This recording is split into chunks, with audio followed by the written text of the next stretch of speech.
Dice Éxodo 15,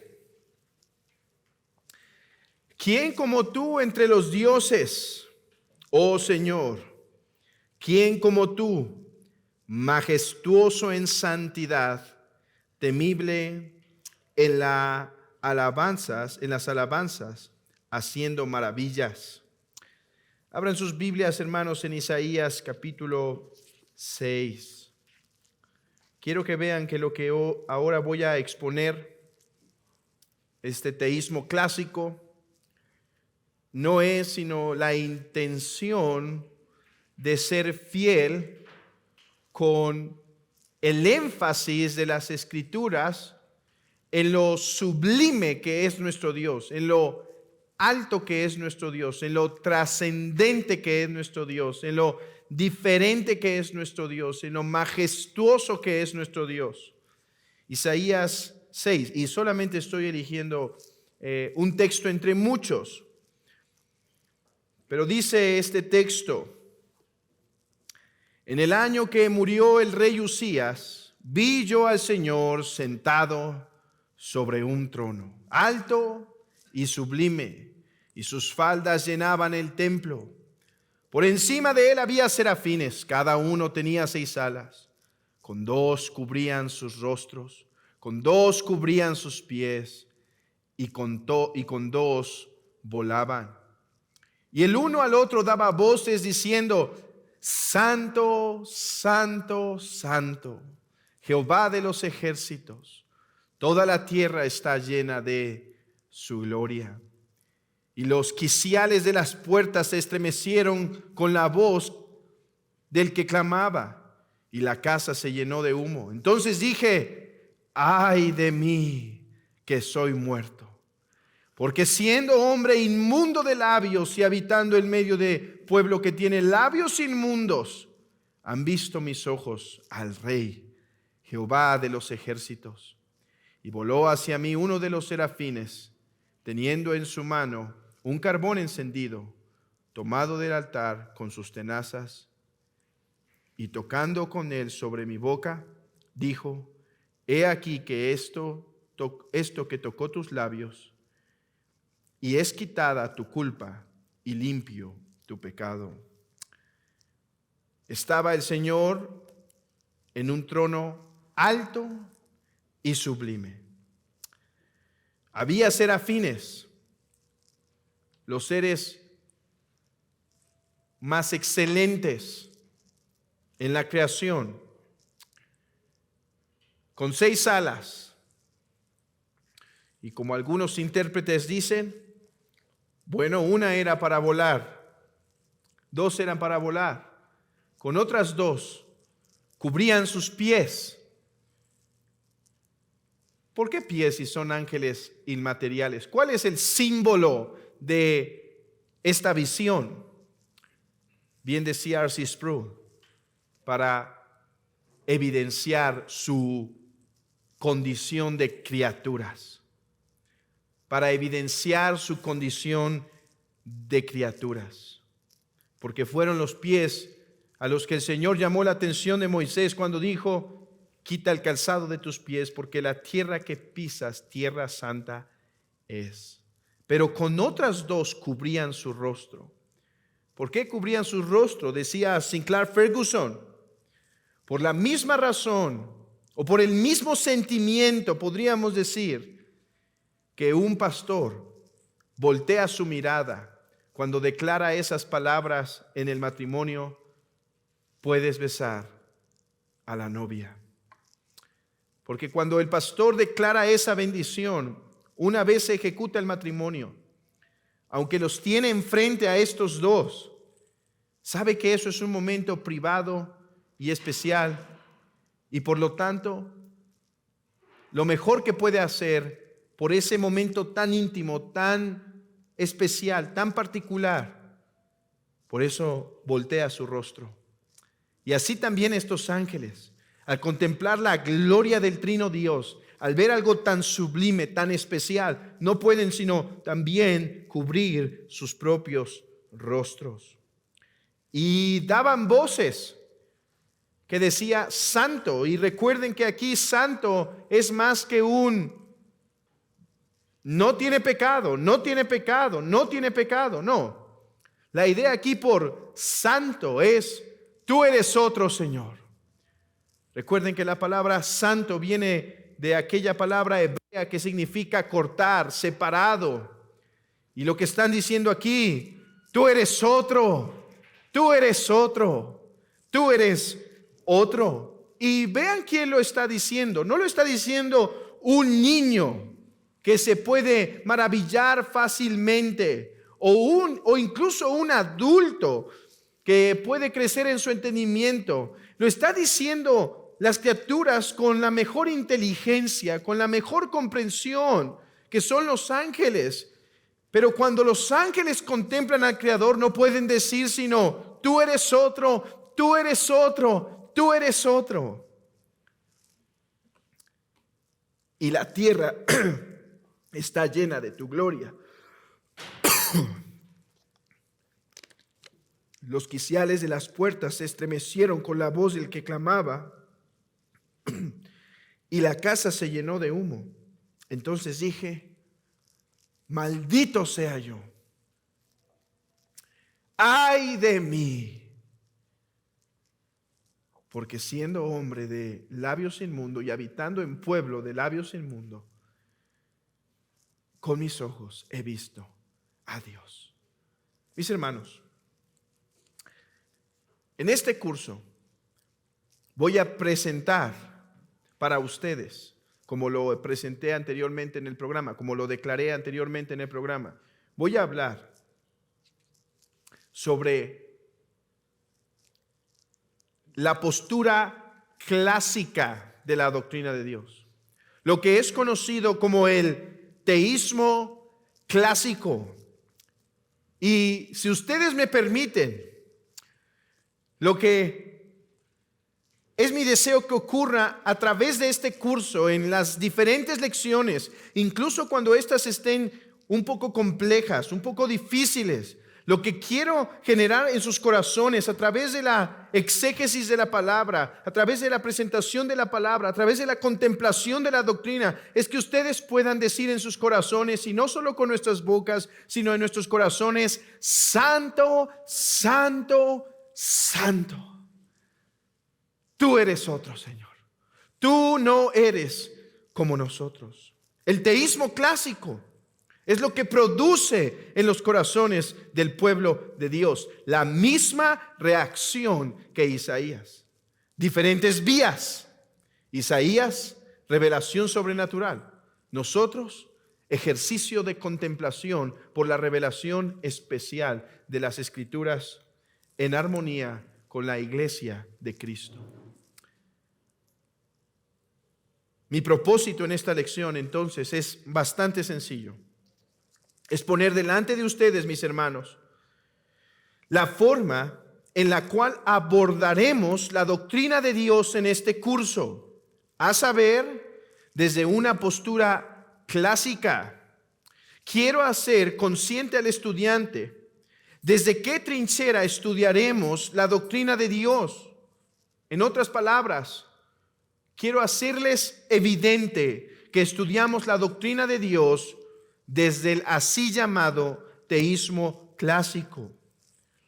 Esta postura, hermanos, contrasta con otras formas comunes en nuestros días de ver y presentar la doctrina de Dios. El más frecuente en nuestros círculos es el llamado teísmo personalista. Así que en esta lección buscaré presentarles y definir qué es el teísmo clásico y contrastarlo con el teísmo personalista y justificar por qué nosotros tomamos, sin pedir perdón a nadie, sin disculparnos con nadie, la doctrina de Dios desde el teísmo clásico. Es importante aclarar que con esta lección no pretendo describir de forma exhaustiva qué es el teísmo clásico. Eso nos tomará todo el curso, sino explicar de forma general sus distintivos particulares y la razón de este. Dividiremos esta lección entonces en 4 partes. Una, ¿qué es el teísmo clásico? 2, el teísmo clásico versus el teísmo personalista. 3, daremos algunas conclusiones sobre la lección y después daré una pequeña defensa de por qué usar el término teísmo clásico.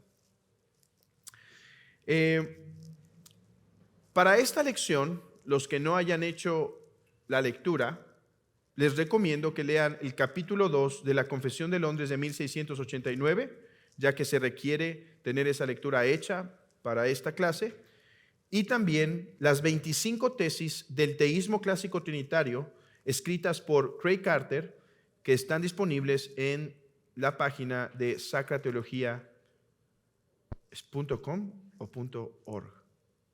Sacrateología, creo que es .com, ¿sí? Muy bien. ¿Qué es el teísmo clásico? Comencemos por definir cada una de las palabras. ¿Qué es teísmo y qué queremos decir por el adjetivo clásico? Teísmo hace referencia a la creencia de que hay un Dios y que Él es creador. Eso es teísmo. Teísmo es la idea de que hay un Dios y que este Dios es creador. Por clásico, hacemos referencia a una forma particular de hablar de este Dios. ¿Por qué? Bueno, porque en nuestros días hay diferentes formas, se proponen diferentes formas. No estoy diciendo con esto que todas son verdaderas y todas son válidas. Por el contrario, digo que solo hay una verdadera y válida, que es el teísmo clásico, pero clásico se opone a otras formas de teísmo. Por ejemplo, teísmo en proceso, teísmo abierto, teísmo personalista y demás. El teísmo clásico, entonces, es una postura teológica respecto a la doctrina de Dios, la cual busca ser fiel a la Biblia. E intentando ser fiel a la Biblia, vean esto, no disminuye, modifica o remueve la trascendencia de Dios al afirmar su inmanencia. Vean esto, conceptos importantes que manejar. La trascendencia quiere decir aquello que está fuera, aquello que está por encima de. Inmanencia es aquello que está cercano. Bueno, el profeta Isaías describe un Dios cercano, ¿no es cierto? Un Dios que le habló, un Dios que se le reveló en ese trono. Un Dios que mandó santificar sus labios. Un Dios inmanente, podríamos decir. Un Dios cercano. Un Dios que se acerca a la humanidad y a su pueblo. Un Dios del cual podemos decir que dice, yo seré tu Dios, tú serás mi pueblo. Pero vean esto, en el acto en que Isaías reconoce ese Dios cercano, eso no le hace eliminar lo sublime, lo trascendente y lo diferente que es este Dios. Dice que está sentado en su trono alto y sublime. Y después lo describe en medio de esos ángeles que recibe alabanza de ellos. Y después escuchamos el canto de los ángeles que dice, Santo, Santo, Santo. El teísmo clásico, si quieren la explicación de la razón de su existencia, es la búsqueda de ser fiel en mantener estas dos verdades, que sí, Dios es cercano, pero en el acto de ser cercano, vean, no deja de ser trascendente, no deja de ser completamente el otro. Esta postura reconoce que Dios se ha hecho cercano, pero al mismo tiempo confiesa, hermanos, que Dios no ha dejado de ser Dios. Aunque esta postura había sido la posición común del cristianismo, de ahí su adjetivo clásico, no obstante, en nuestros días es vista con recelo por buena parte del mundo académico y como consecuencia la iglesia en general. Porque muchas veces, como está la academia, está la iglesia. ¿Por qué hay en las iglesias una pobre doctrina de Dios que tiene muchísimas consecuencias prácticas? ¿Por qué tienen una doctrina que se opone muchas veces a este ser trascendente? Porque la academia está mal, porque los pastores van a seminarios, van a academias en donde enseñan doctrinas que se oponen al teísmo clásico, y por consecuencia no solo hay recelo en el mundo académico ante el teísmo clásico, cuando esta fue la forma de confesar a Dios por toda la cristiandad, sino que hay oposición en la cristiandad en general como resultado de esa academia infectada. Así que es necesario profundizar en cuáles son los distintivos del teísmo clásico, porque antes no era quizá tan necesario explicar qué es el teísmo clásico, pero debido a la circunstancia en que estamos en nuestros días, me es necesario especificarlo. Y déjenme intentar dar 3 definiciones del teísmo clásico, todas enfatizando un punto diferente, para que al final tengan una idea lo más completa posible, ¿sí? Por ejemplo, podemos empezar con la definición que da James Dolezal en uno de los libros que tienen que leer, en su excelente libro, Todo lo que hay en Dios, o Todo lo que es en Dios. No sé cuál fue finalmente la traducción oficial, pero creo que todo lo que es en Dios. Vean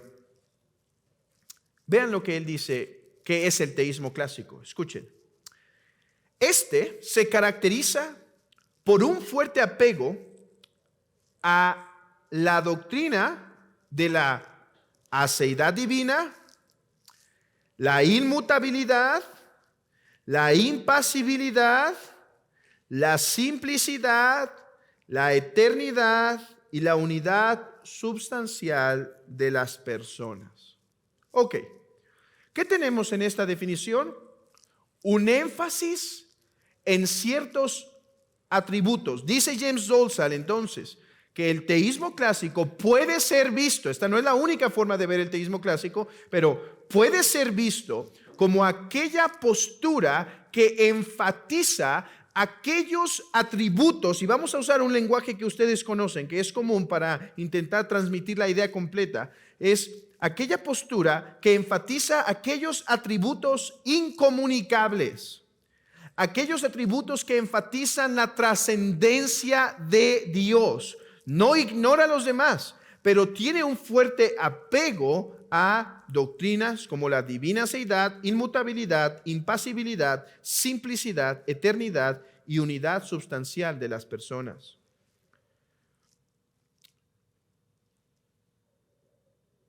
Entonces, el teísmo clásico interpreta el acercamiento de Dios a los pecadores, la inmanencia de Dios hacia sus obras, hacia las criaturas, las interpreta poniendo como base este énfasis en los atributos.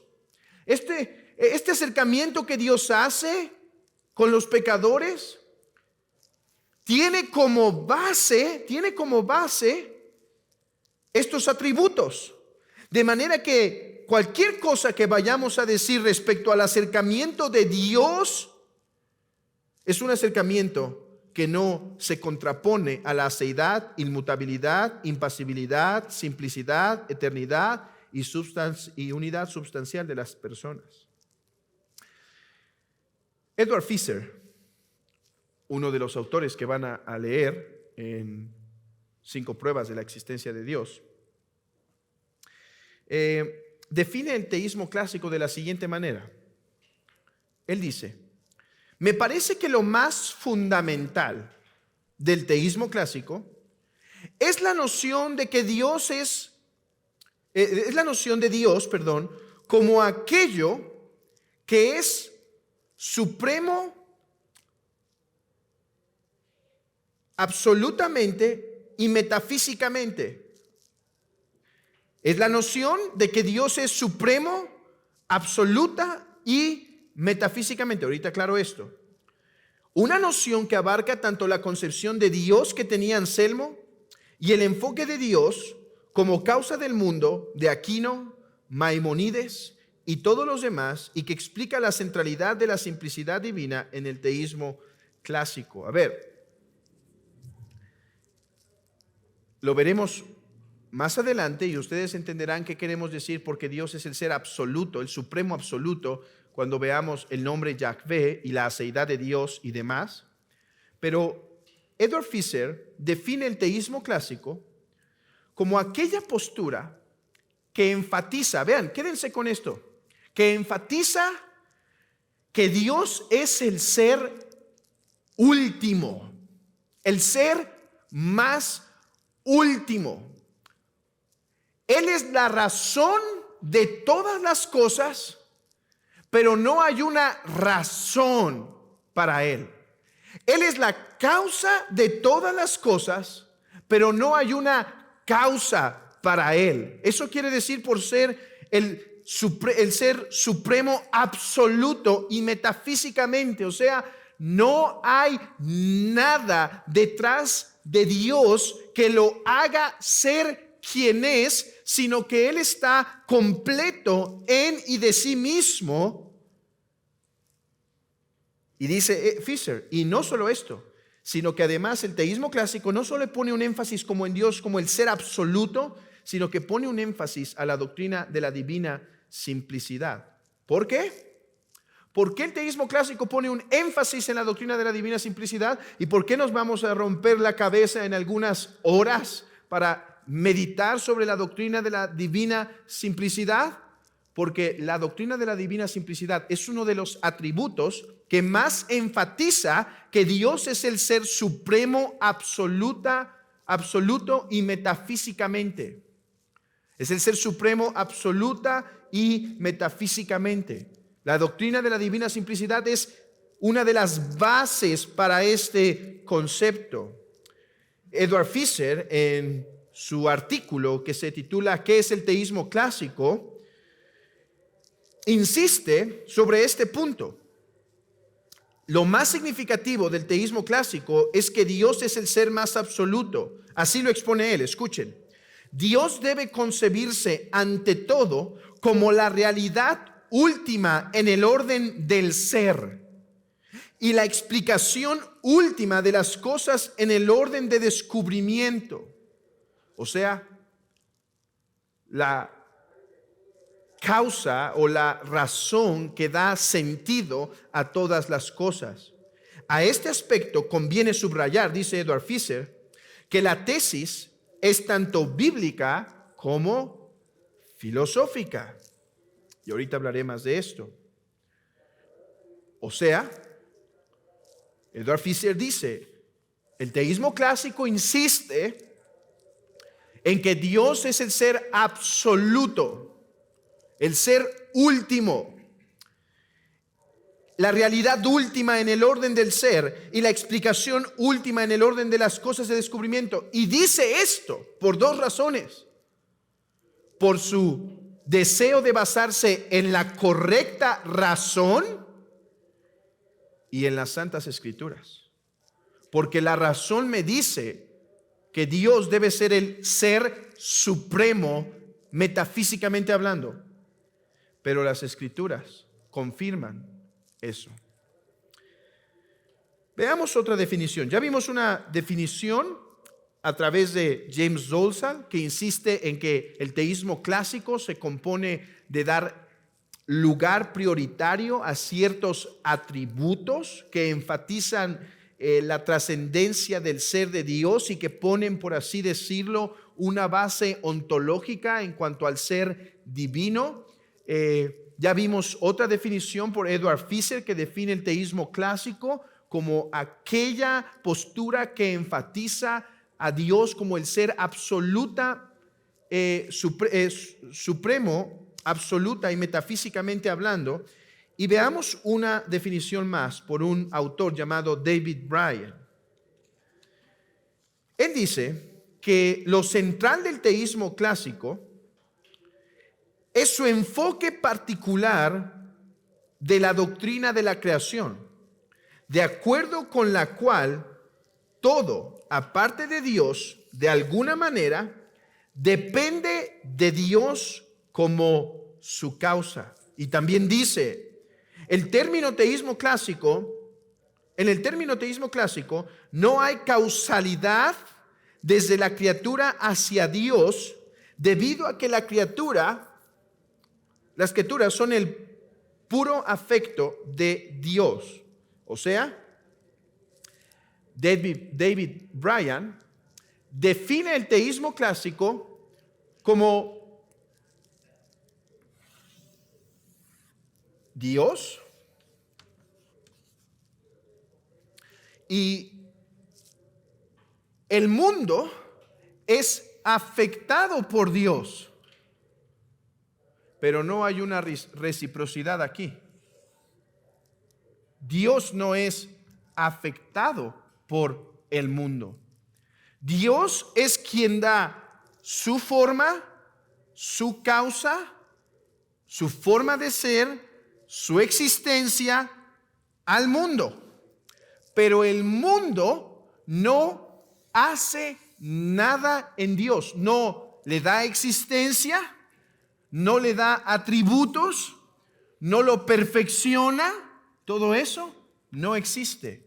Dice David Bryan, eso es teísmo clásico. Bueno, estas posturas creo que no deben verse como contradictorias o exclusivas, sino que doy estas tres posturas para que ustedes se formen una idea básica y sencilla de qué es el teísmo clásico y cómo es que estaremos exponiendo la doctrina de Dios. El teísmo clásico, podemos decir sin problema, que enfatiza ciertos atributos del ser divino que son ontológicamente, podríamos decir, últimos, necesarios en el ser de Dios. 3, que son la base gramatical de todo lo que predicamos de Dios. 2, podemos decir que el teísmo clásico, a la luz de estos atributos, enfatiza a Dios como el ser absolutamente supremo.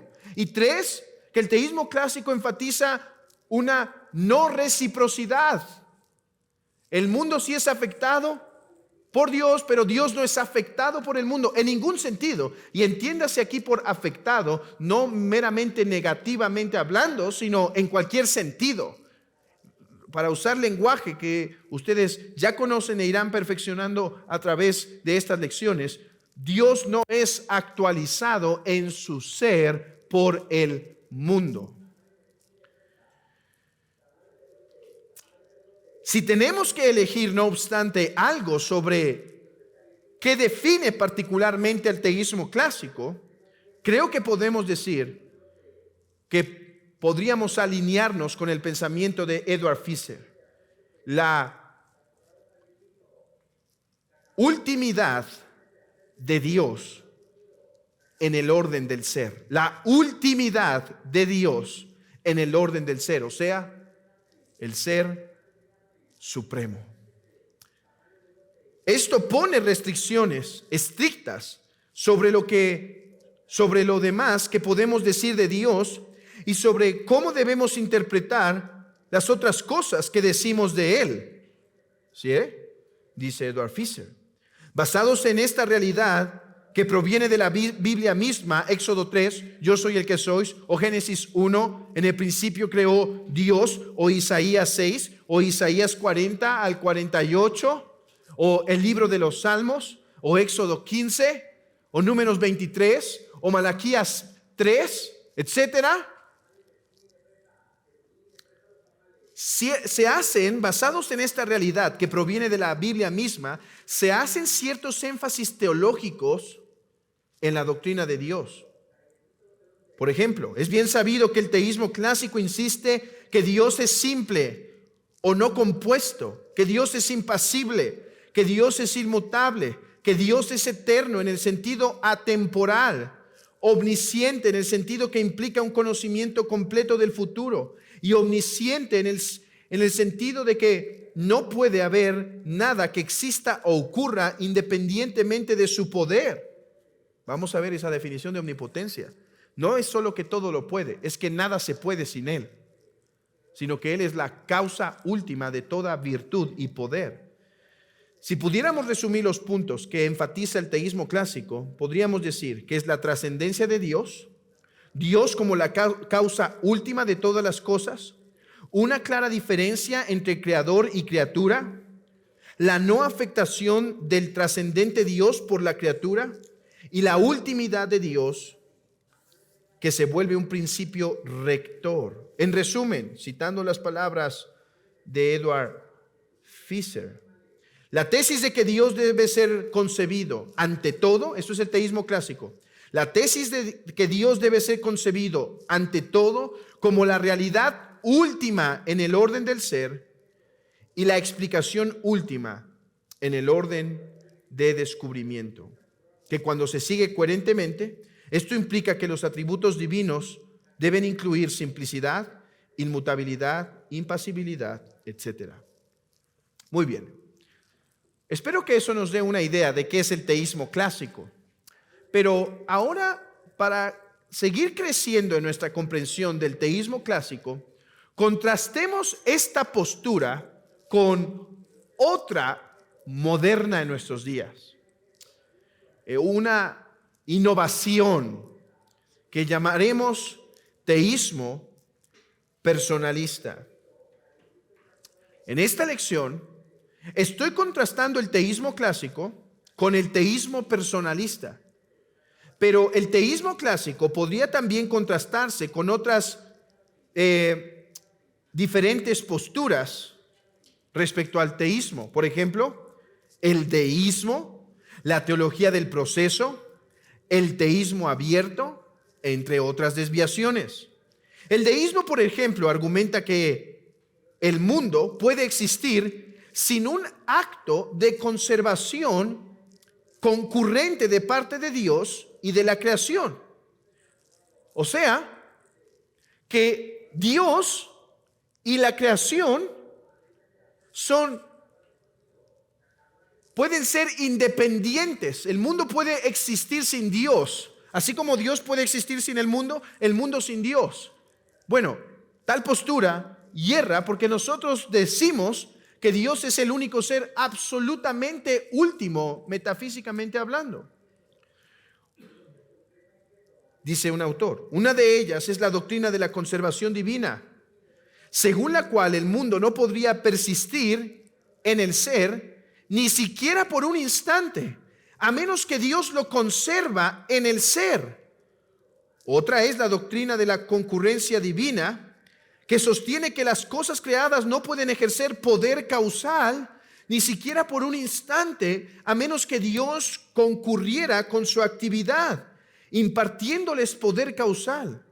La idea básica es que si las cosas pudieran existir u operar independientemente de la causalidad divina, aunque fuera por solo un instante, entonces Dios no sería la realidad última ni la explicación última de todas las cosas. Entonces podríamos hacer esta lección comparando el teísmo clásico con el deísmo. O podríamos usar el teísmo clásico para contrastarlo con la teología del proceso, también llamado el panenteísmo. No panteísmo solamente, sino panenteísmo, que es una variante del panteísmo, que sostiene que Dios tiene potencialidad y actualidad y toma al mundo como si fuera el continuo de Dios. Dios es aquello que es como por un lado espiritual y por otro lado material, y el mundo entonces, o Dios en el mundo, se está desarrollando.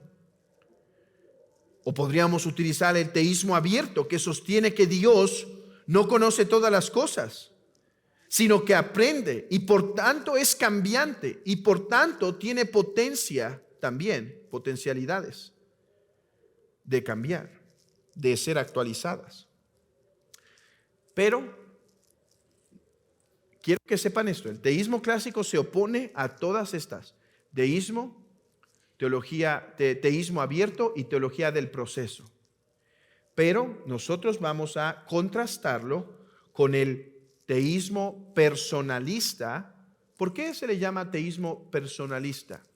Dice David Bryan o utiliza este lenguaje porque lo que muchos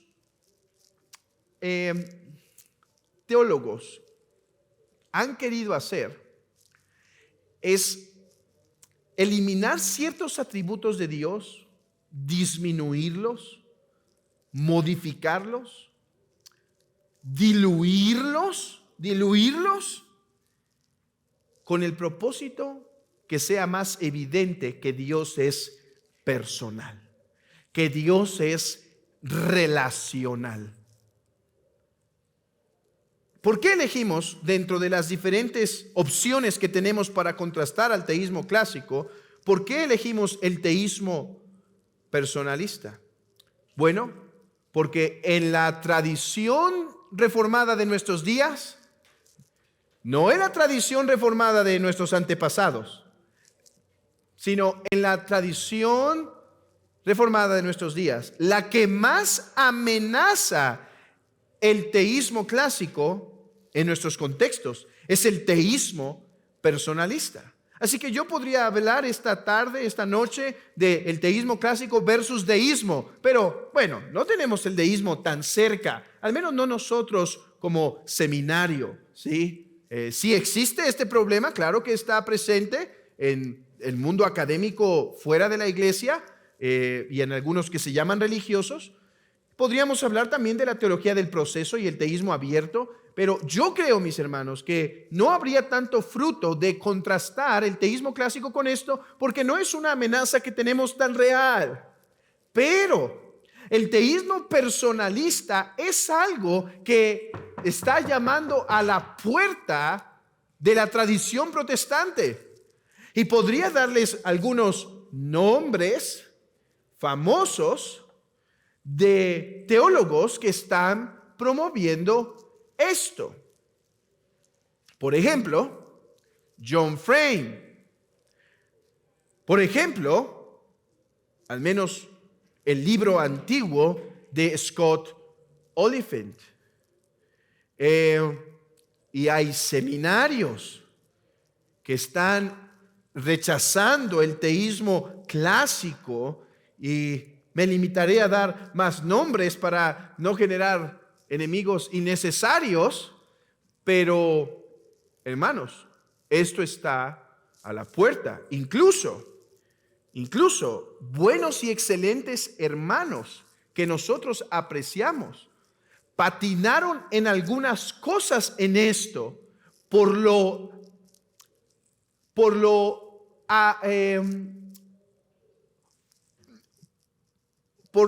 presente que está esta doctrina en el mundo académico. ¿Quieren un nombre famoso de uno que ya murió?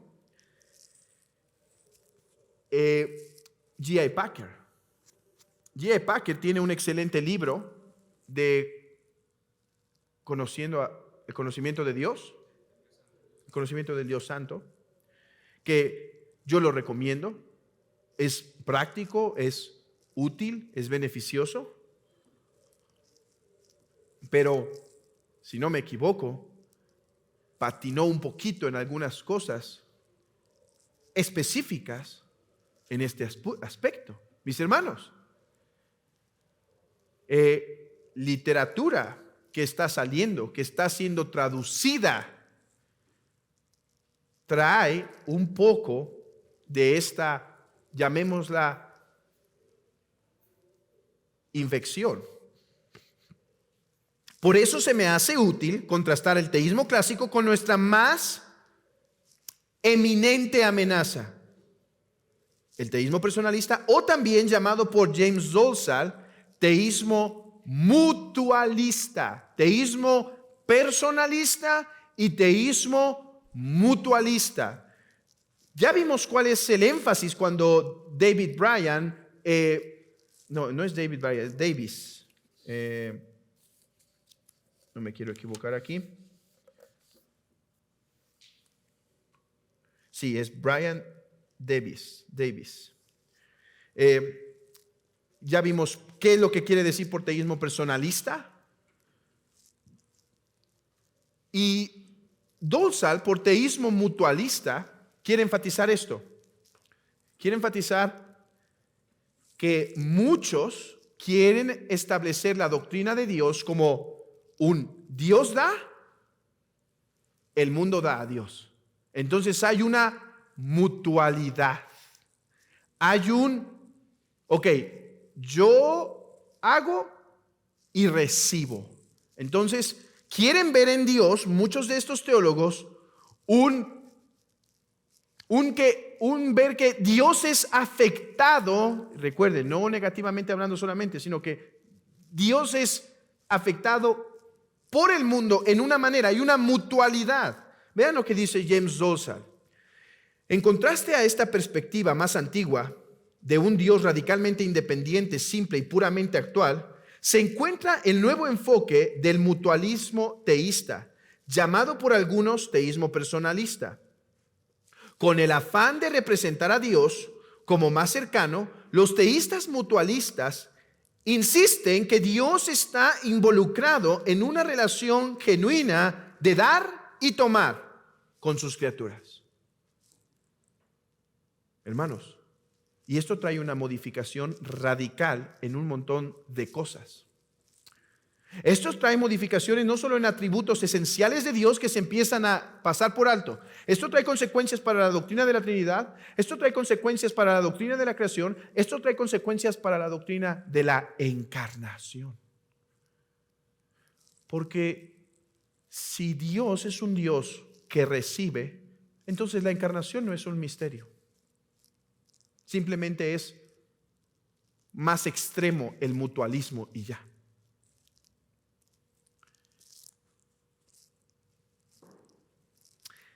Es el esfuerzo en el teísmo mutualista de hacer más relacional a Dios.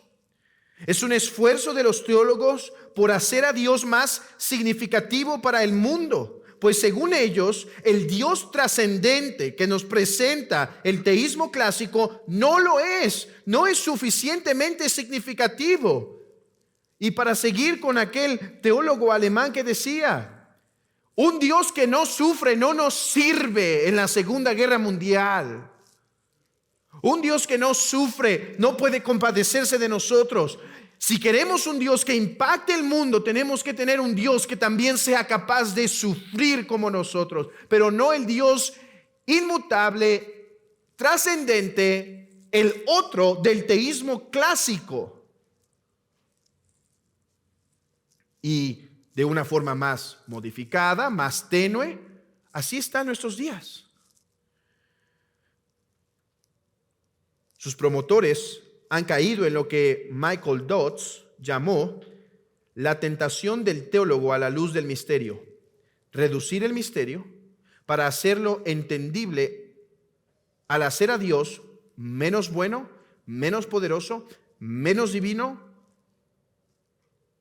o presente a nosotros de lo que Dios ha revelado de sí mismo que es.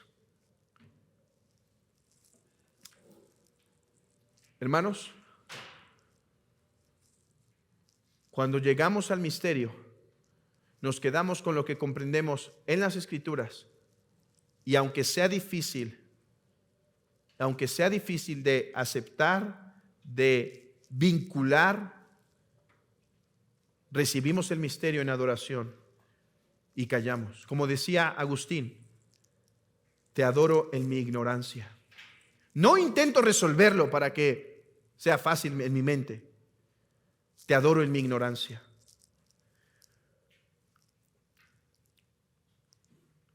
Dice James Dolzal nuevamente, para que se den una idea de este énfasis, el mutualismo, como estoy usando el término, dice Dolzal, denota una relación simbiótica en la que dos partes derivan algo la una de la otra. En tal relación es necesario que cada parte sea ontológicamente capaz de ser movida, o sea, objeto de una acción, y de esta manera determinada por el otro, determinada, o sea, en este teísmo mutualista debe haber la capacidad en ambos polos de ser afectado el uno por el otro. Ok, Dios afecta a la creación, pero Dios tiene que tener la capacidad para también ser afectado, porque debe haber un mutualismo, porque si Dios no es así, entonces Dios no puede ser relacional. Esto no necesariamente demanda igualdad entre las partes involucradas. Ellos van a decir, no, Dios es supremo. Por consiguiente, una relación mutualista podría prevalecer inclusive si solo una de las partes involucradas fuera el arquitecto y regulador supremo de las relaciones. ¿Qué está diciendo aquí? Hay algunos que van a decir, no, la criatura no cambia a Dios si Dios no quiere. Pero Dios decreta sus cambios de antemano y por lo tanto no es la criatura que lo está afectando. No, ni siquiera Dios puede promover sus propios o decretar sus propios cambios, porque Él es el ser supremo y último. Y ni siquiera como si Él tuviera soberanía sobre sí mismo, pudiera hacerlo. Porque, hermanos, Dios no tiene soberanía sobre sí. Dios es soberano. Pero sobre sí, ¿sobre qué parte tendría que ser soberano de Él mismo? Si todo lo que hay en Dios es Dios y es perfecto en toda su armonía. Si podemos decir que el teísmo clásico enfatiza la trascendencia de Dios, el teísmo mutualista enfatiza que hay un punto de inmanencia, de mutualidad, que despoja a Dios en última instancia de su gran divinidad.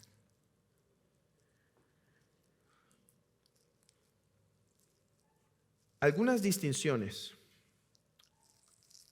del teísmo mutualista o personalista son estas, y aquí quiero ser claro y quiero ser justo. No todos los teístas mutualistas entran en la misma bolsa. Por ejemplo, está un tal Pinnock, que es un teísta abierto, que niega, si no me equivoco, la omnisciencia de Dios. Y están otros que jamás negarían eso, como John Frame o Scott Oliphint, entre otros que están yendo con fuerza en este punto. Y quiero aclarar, no son lo mismo. No obstante, esto tienen en común. Tienen como base este aspecto de que Dios debe ser relacional en ese sentido, mutualista o personalista. A ver, eso tienen en común, tienen una base mutualista en común, aunque los grados de su mutualidad puedan variar. Es cierto, Clark Pinnock quizá entra aquí, como uno que permite una mutualidad mucho mayor, o sea, Dios recibe de la criatura más. Y puede haber unos reformados evangélicos que van a aceptar mucho menos. No, Dios es afectado en menos cosas de las que tú propones aquí, diría. Pero vean esto, al final sigue siendo la misma base y lo único que va a cambiar es el grado de mutualidad que le van a asignar a Dios. Entonces, en esto tienen armonía, incluso en todas las diferencias que hay. Con esto quiero decir, yo leería y leo o he leído algún libro de John Frame y me he beneficiado bastante. No obstante, no deja de haber este error en su teología propia. ¿Cuáles son algunos de los errores? Formulación de los puntos que tienen en común. Formulación del ser de Dios por medio de extraer perfecciones que pueden encontrarse en el hombre, magnificándolas y purificándolas. ¿Ok? El hombre es relacional. entonces Dios tiene que ser más relacional. 2. Insistencia en mutualidad de progreso entre el ser de Dios y el hombre. Para algunos, un cambio en la esencia de Dios. Para otros, un progreso en emociones. Pero al final, mutualidad, lo que le decía aquí. Para algunos, quizá admite que el ser de Dios es cambiado. Los panteístas, ¿no? Los panteístas, que al final Dios está cambiando su esencia. Y puede ser que solamente diga, no, solo sus pasiones se cambian. Solo negamos la simplicidad de Dios. Es menos, pero al final, este es el principio. Aceptan mutualidad entre Dios y la creación. 3. Enfatizan una relación personal. El énfasis con esta postura se encuentra en que para que exista una verdadera relación debe haber mutualidad, según ellos. Para que haya una verdadera relación entre Dios y la creación, tiene que haber mutualidad. Dorner insiste de forma particular que para que Dios tenga una relación de amor auténtica con el mundo, Él debe estar abierto a una acción humana y a su influencia sobre él. Continúa diciendo, también es necesario añadir que la relación de amor entre Dios y el hombre debe ser una relación recíproca, ya que esto es requerido por la naturaleza del amor. En consecuencia, debe enseñarse que Dios mismo, quien del lado del poder generador permanece siendo eternamente el principio original único, entra al ámbito de lo ético o del amor en una relación recíproca. Si Dios entra en una relación de influencia mutua, si Dios entra en una relación de influencia mutua y recíproca, es lo que se dice. 3, otra cosa que tienen en común, negación o redefinición, lo cual resulta en lo mismo, al final de cuentas, de uno o varios de los atributos de Dios que enfatizan su trascendencia. Por ejemplo, de su simplicidad, impasibilidad, inmutabilidad, eternidad, omnisciencia, omnipotencia e independencia. Hermanos, van a haber libros que dicen, o autores que dicen, nosotros somos teístas clásicos, nosotros somos los que estamos enfatizando la tradición clásica. Pero cuando ves su tratado de algunos de estos atributos, y si quieren muchas veces ver qué tan teístas clásicos son, vayan a la simplicidad divina y vean qué dicen al respecto. Porque esta suele ser la marca en donde se borra la distinción, en donde algunos incluso caen en el error de negar la simplicidad divina. Algunos críticos afirman que una o más de estas atribuciones, dice Edward Fisher, entran en conflicto con lo que se dice de Dios en las Escrituras, o que entran en conflicto con el hecho de que Dios sea una persona con la que podemos tener relación. Por lo tanto, corrijamos estos atributos. ¿Pueden ver cuál es el problema? Someten los atributos de Dios que son necesarios a lo que para ellos les suena más que debería ser una persona, un Dios personal, que es relacional, cuando debería ser al revés.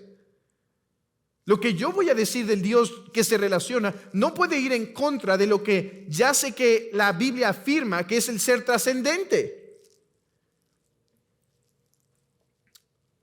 O que entran en conflicto con el hecho de que Dios sea una persona con la que podemos tener una relación. O que entran en conflicto con el hecho de que tenemos libre albedrío. O que son problemáticos a la luz de alguna son problemáticas a la luz de alguna metafísica con la que el crítico está comprometido. Por ejemplo, el naturalismo. Y esto lo van a ver en el libro de Contemplando a Dios con la Gran Tradición. Cómo algunos dicen, no, es que no uses la metafísica para hablar de Dios, cuando ellos están usando una naturalista. O sea, una producto de la ilustración y no producto de la reflexión teológica. Y les animo a algo, hermanos.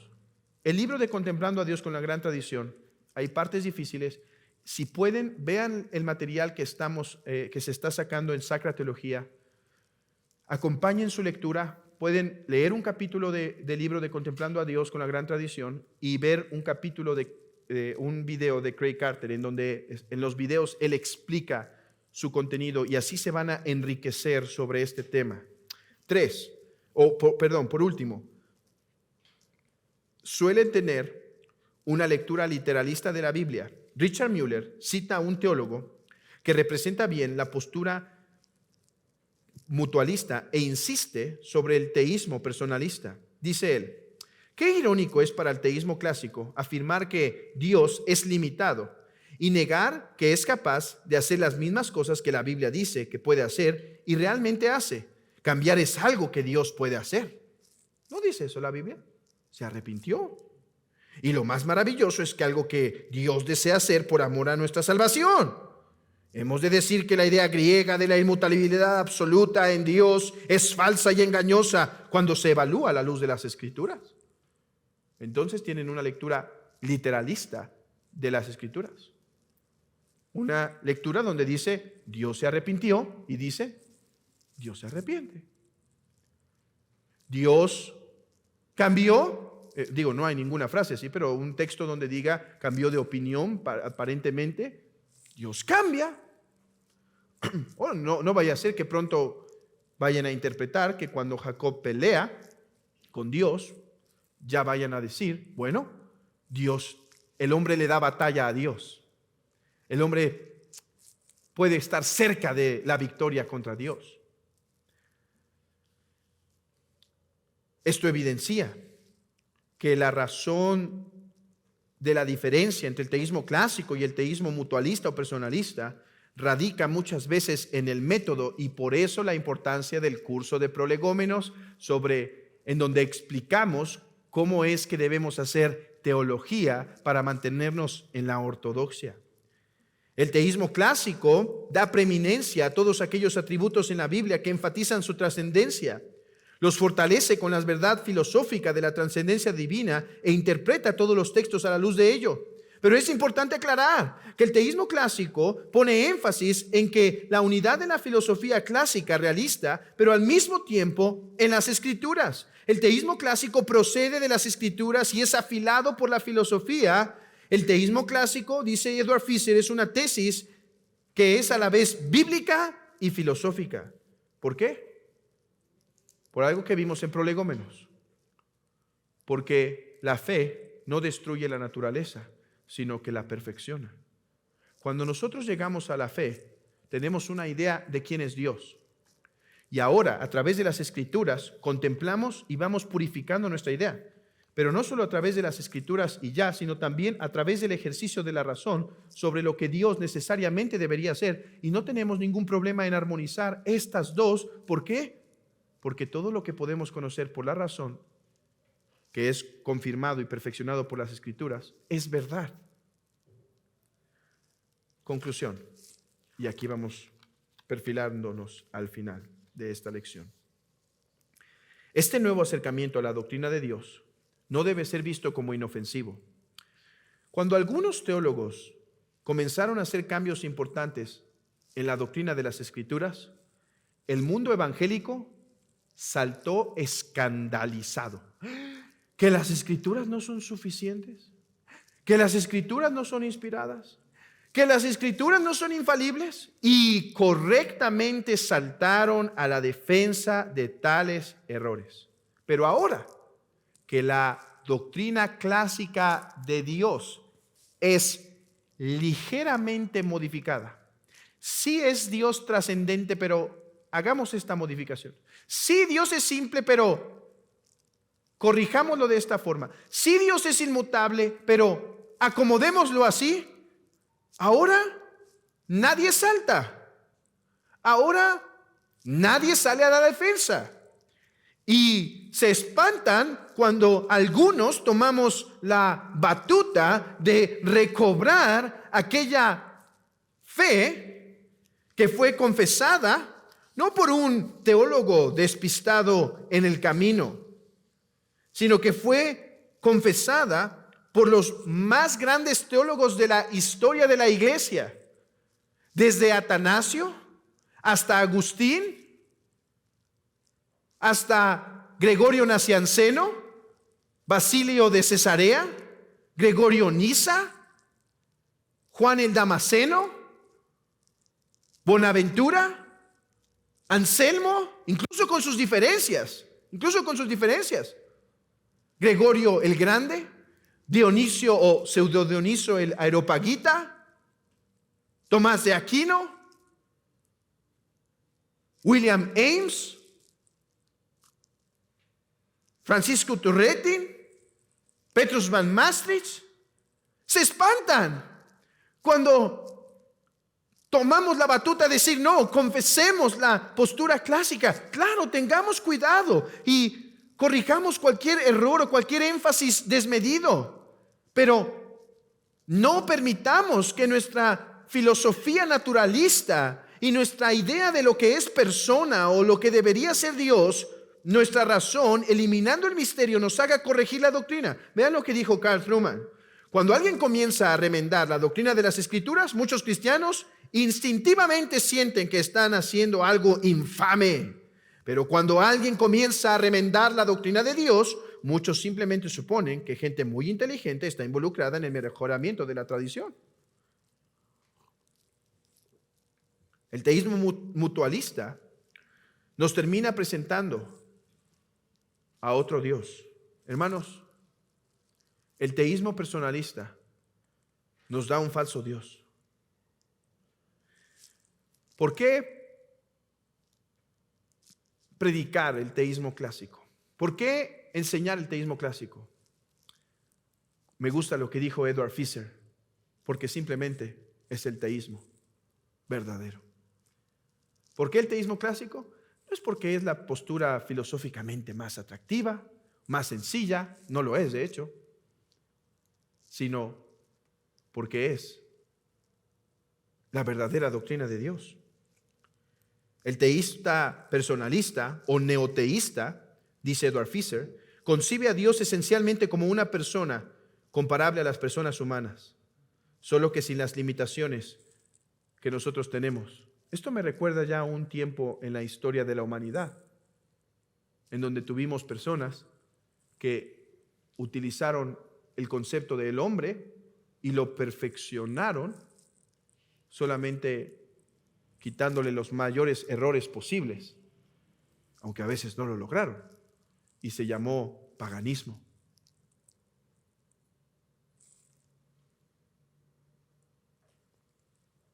Lean el capítulo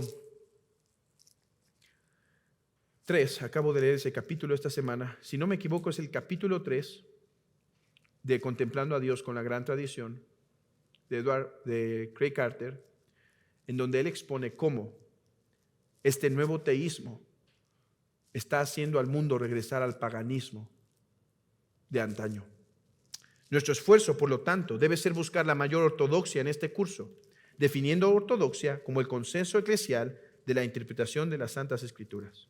Si erramos en este punto de doctrina, terminaremos errando en todo: bibliología, antropología, soteriología, cristología, eclesiología y las últimas cosas, y teología práctica, teología histórica y estudios bíblicos.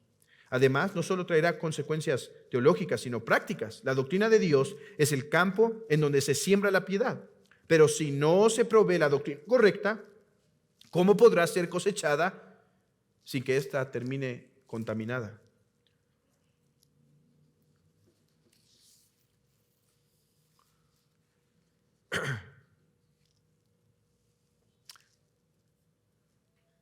Considera, por ejemplo, la importancia para interpretar las escrituras del teísmo clásico. Craig Carter, en su libro Contemplando a Dios, demuestra cómo la idea de Dios afecta radicalmente la interpretación de comentaristas modernos sobre el libro de Isaías. Por ejemplo, ellos hablan que Isaías fue compuesto por varios autores y que no hay profecías a largo plazo, sino meras intuiciones de su presente. ¿Por qué? Escuchen. El supuesto teológico de Moberly, un comentarista de esta tradición, teísta personalista, parece ser que el futuro está abierto y que tanto Dios como la criatura operan dentro del tiempo y en el mismo plano. Este punto de vista es una forma de personalismo teísta que considera a Dios como un ser entre los seres. Y esta concepción de Dios es incompatible con el teísmo clásico.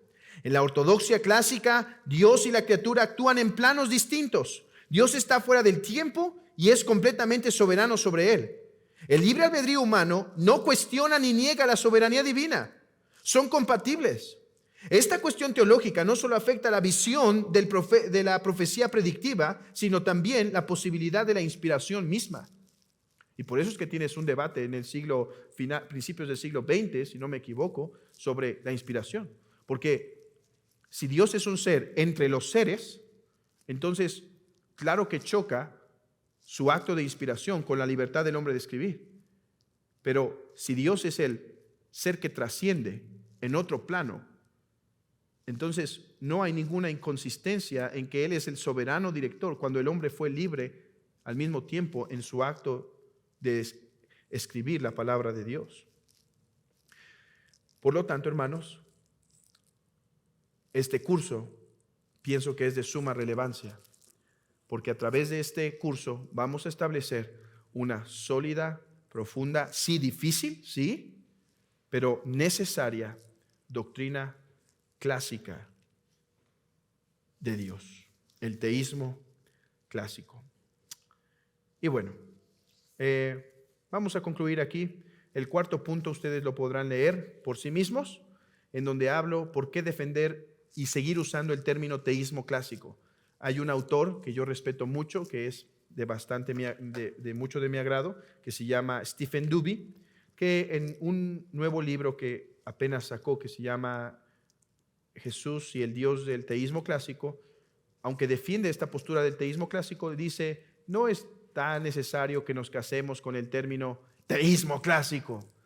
Pero Matthew Barrett parece que escribe un documento, un artículo en Credo Magazine, en donde responde 12 razones por las cuales sí deberíamos seguir manteniendo el concepto del teísmo clásico. Porque es cierto, aunque lo que nos importa es el concepto, no obstante hay razones por las cuales quedarnos con ello. Pero creo que eso lo pueden revisar ustedes en las notas que les voy a proporcionar y así podemos concluir esta lección que se extendió un poco y que sé que fue pesada para ser la introducción a este curso. Muy bien. ¿Alguien tiene alguna duda, hermanos, sobre lo que hemos visto? ¿Algo que quisieran que abundemos? Hermano.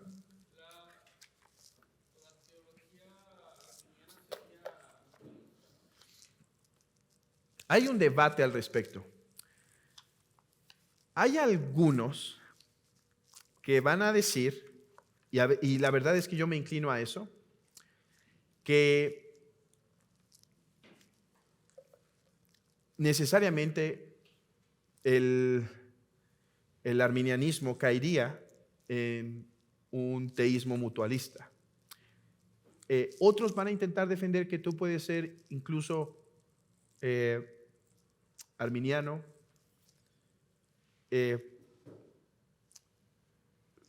y ser todavía del teísmo clásico.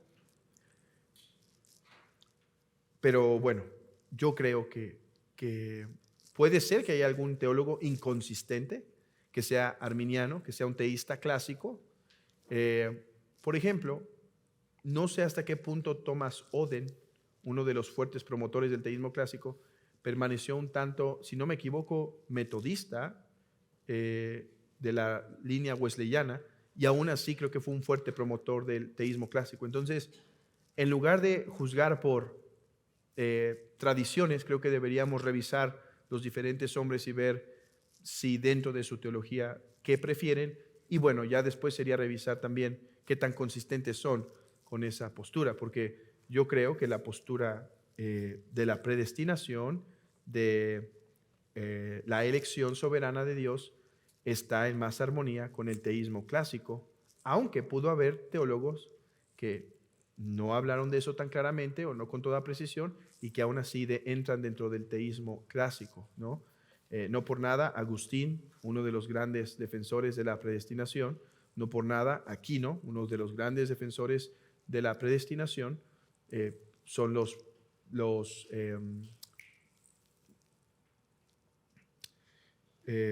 busco esta palabra y se me fue. Referentes, podríamos decir, del teísmo clásico, ¿no? Y bueno, sí. Sí, ya, ahí me callo. ¿Te queda claro, hermano?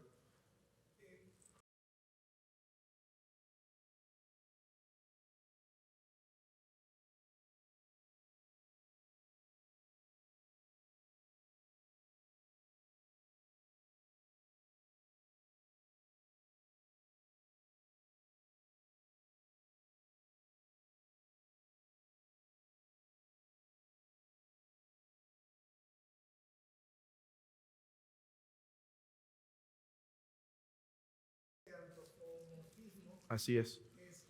Descuidando la parte que revela realmente la esencia de quién es Dios. Sí, sí, y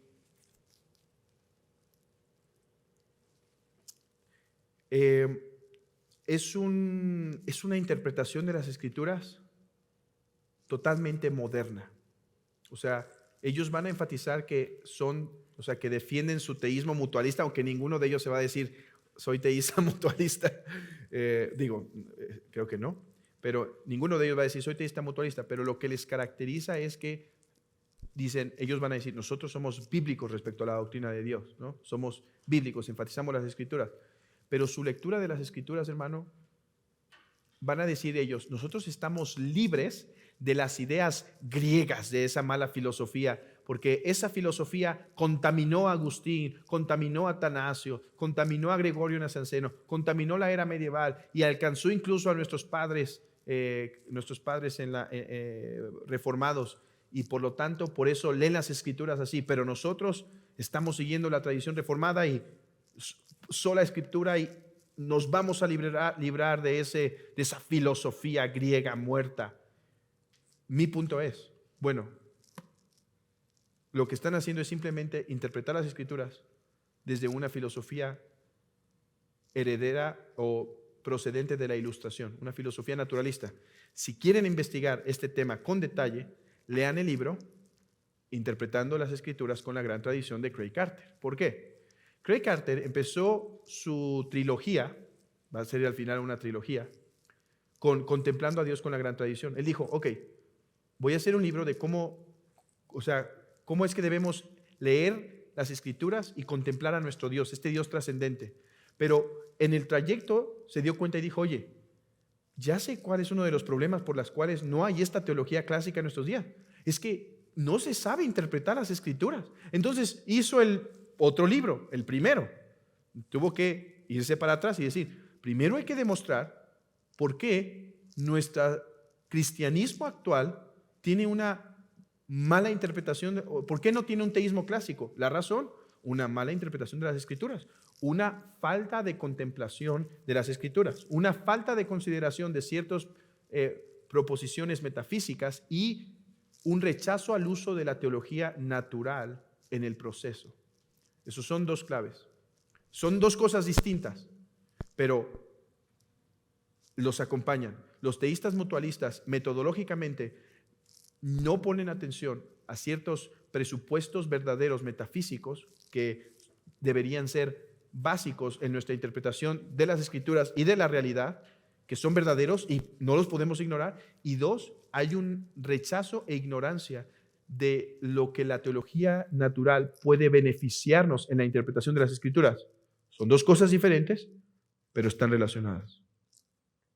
El teísmo clásico, como decía, si no tenemos un teísmo clásico, incluso va a afectar nuestra doctrina de la Trinidad. Entonces, él dice, para ser cristianos necesitamos confesar lo que se expone explícitamente en el credo niceno y los presupuestos que llevaron a esa contemplación. Ahora, yo diría, se desarrollaron algunas cosas más que fortaleció ese teísmo clásico, trinitario, que entonces no se limita a lo que se alcanzó ahí, sino todo lo que se presupone y también se puede desarrollar, ¿no? Lo que debemos entender es que incluso entre los teístas clásicos van a tener diferencias. No estamos aquí hablando de una postura monolítica, ¿sí? O no tan cerrada como para que no haya diálogo. Por ejemplo, Anselmo de Canterbury va a hablar de Dios como aquel ser del cual nada mayor se puede pensar. Y esto está de acuerdo con el teísmo clásico, pero va a tener ciertas diferencias. ¿Por qué? Porque él va a tener una influencia un poco platonista más fuerte y por eso va a hablar de su argumento de la existencia de Dios y ciertas cosas. Aquí no va a decir, ok, yo lo critico en esto, no estoy de acuerdo con esas presuposiciones, pero es una conversación dentro de, incluso Bonaventura. Bonaventura tiene lo que yo considero no la mejor exposición de lo que se llama el lenguaje relacional analógico respecto a las personas de la Divina Trinidad, y siento que da un poco de espacio para cierta subordinación, pero creo que todavía entran dentro de ese lenguaje amplio, ¿sí? O sea, no subordinación como nuestros días. Yo creo que ellos salen del teísmo clásico, de lo que presupone Nicea, Constantinopla. Pero me refiero a esto, ya va a haber ahí algunas variedades. Este punto que mencioné es muy detallado, es muy fino, ¿sí? Pero bueno, va a haber variedad. Entonces me gusta esa definición y ese énfasis que pone Craig Carter, porque lo que él va a poner de relevancia es que sin teísmo clásico no hay doctrina de la Trinidad, como fue confesada en Nicea. Sí. Hermanos, ¿alguna duda más? Bueno, si no hay más, alabemos a nuestro Dios que es santo, santo, santo. ¿Sí? Oremos a nuestro Dios.